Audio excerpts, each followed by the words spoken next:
Okay, my final technology is healthpoweredkids.org, and I wanted to choose a health website because I think it's important for kids to be able to move or exercise a lot during school. So the first thing is lessons, and anyone can access this website, so they can use this at home as well.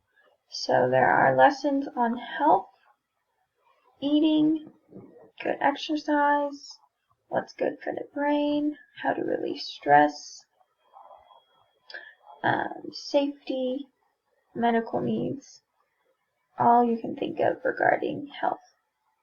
The lessons are on here, so we will click one. So we'll take breakfast power, and then we can see the lesson overview, instructor, all the steps you need, exactly what to do, and then it gives them an extra activity to do as well.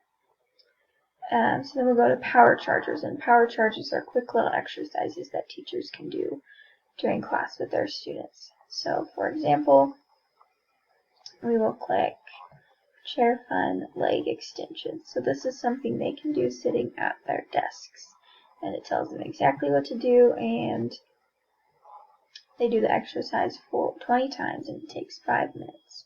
So this would be a good activity to do for a test or a rigorous educational activity. Family resources.